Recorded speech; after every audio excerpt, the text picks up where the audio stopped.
All right, guys, thank you very much. I'll jump on in. First of all, to give us a heads up how you're feeling after that weekend. It looked like a pretty brutal hit that you copped there in the second half there. How are you pulling up?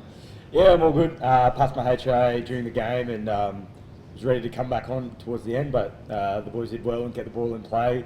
And obviously Jay kicked it out to win the game. So yeah, I was ready to come back on, but obviously wasn't needed. And then yeah, passed all my tests since. So yeah, good to go. And the head's feeling really good. So yeah, once Joe picks the team on Thursday, hopefully I'll be available. Just a question for Tane as well, and then I'll have one more afterwards. Obviously, of course, there's been a lot of talk about Carter and his inclusion in there. What's it kind of been like from your perspective, kind of working him in, getting him into camp and getting him up to date with the squad? Mate, it's been good. Me and Carts go, back a fair bit. We had a bit of 20 stuff together, and mate, we get along really well. So it's been good to have Carter in. He loves to have a kick. He loves to stick around after training. He's good for feedback, and I've been trying to help him as much as I can, get him up to speed, and mate, he's slotted in really nicely. So it's been really good to have him in camp. And then this is just kind of a last question for both of you. There's been kind of a lot of talk around kind of managing your energy levels, your fatigue levels. I know Joe talked about it quite a bit.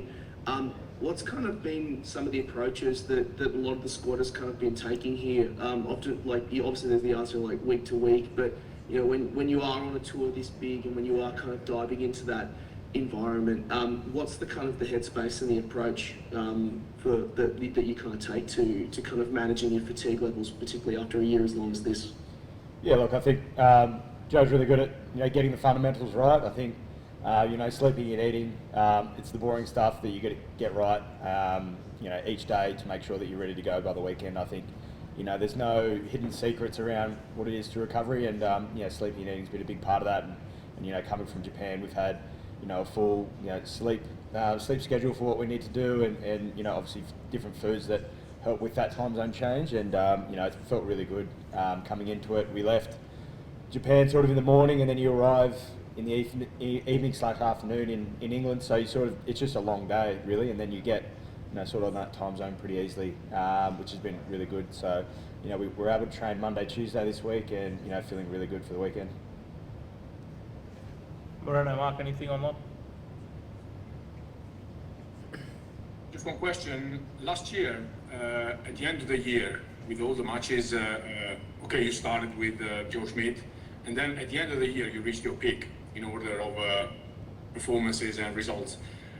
Do you think you are on the same curve this year after the Lions series and then the Rugby Championship, and now is the time maybe to have your maximum as last year? I'll take this one.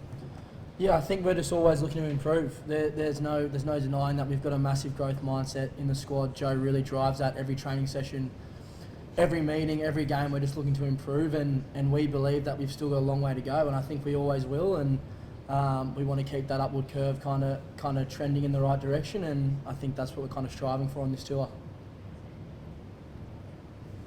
If I can ask, you've had a lot of rugby championship now, the game in Japan, etc., Lions tour. England haven't played a decent game since the Six Nations. How big an advantage do you think that is for you? Oh look, I don't really think it's that big of an advantage. They've been playing. A lot of their players have played Prem rugby, and they're playing really well, and they've got some really quality players there. So I don't think it's a massive advantage for us. But in saying that, they're coming together. They've got some as I said, really powerful players, particularly in the forward pack. But then out wide, they've got some dangerous backs as well. So I don't think it's any particular advantage, but we're obviously going to try and focus on ourselves to start, because as Tane mentioned too, we've got that really growth mindset, and I think we're getting better as the season goes on, but it doesn't mean anything unless we perform this weekend. Cheers, thank you. A couple in the room, and then Yeah, Tane, I'd just like to ask, if we can, about last year's tournament, which was the start of this extraordinary venture. Can you just go back and run us back to what happened on that match in Dublin? Yeah, your recollections of it. Yeah, I got picked for my first game for Australia, which was obviously unbelievable, and came on the field with 5 minutes to go, and walked off after 2.5 minutes, which was, at that time, it was devastating. I won't lie, I was pretty upset for a couple of days after. It just didn't go how I really wanted it to go at all. But on reflection, when I got back to Sydney, I made my debut and I got my Wallabies cap, and that was obviously unbelievable, and I was pretty proud of myself. Yeah, didn't go to plan, but I wouldn't change it now for the world. It's been a bit of a roller coaster since, but mate, I was just super proud, after a couple of days. But originally it was a little bit devastating, yeah. Tane, I want to take you back a bit, if that's all right. Just after Ireland, so April, I think it was round 2 Shoot Shield. Played first game for Eastwood, 80 points against Souths, 10 conversions. You were dropped for the Waratahs. Can you just take us through that mental toughness to go out for your club, still deliver? Did you believe that one day you'd be back, potentially starting at Twickenham from TJ Miller? Mate, if I'm being honest, yeah, I always had that belief that I could get back to this level, and for me it was that consistency of my mindset that kind of got me through that stage. Was just every day just trying to get better, and I approach a Shoot Shield game the same as I approach a Test match, and that's kind of how I was able to get through it. Just kind of sticking to that mentality and sticking to what I hold true to myself, which is trying to be a team first guy at Waratahs training, trying to prepare the boys as well as I can while improving my own game. Because that is the only thing that is in my control, I guess. So, but I always did have that belief I could get back here. At the time, it might have been hard to see, but essentially my growth mindset and just controlling what I could really got me through what was a bit of a tough time. But perspective is a great thing, right? Like, I was still going to training with my best mates. I was still getting paid to play rugby. And I was super grateful for that. So things definitely could have been worse. It's a great club, place you grew up in, Woods in North Ryde. When you went back there, is that kind of, and I know you had a similar experience in NPC, does that bring you back to almost the love? You're with your mates, your blokes, your tradies. Yeah. And it really brings you back to what brought you into the game as a young fella. Yeah, definitely. It's definitely, mate, it was so much fun. It's always fun going back to Eastwood. Monday, Tuesday, Thursday night at TG Milner. There's no grip on the footies. There's, the lights aren't great. You can't really see the ball, but it's so much fun going back to playing Shoot Shield and playing at Eastwood.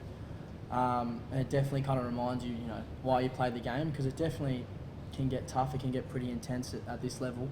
But at the end of the day, we're playing it because we love it, and it was nice to be reminded of that. When you go back, is it No, I was going to say, if there's anything for Tom, and then I can change it to, Oh, yeah. if you want. Is this after the... No, we're still on, so if you want to ask one of Tom, and then I'm going to talk for press and for TV.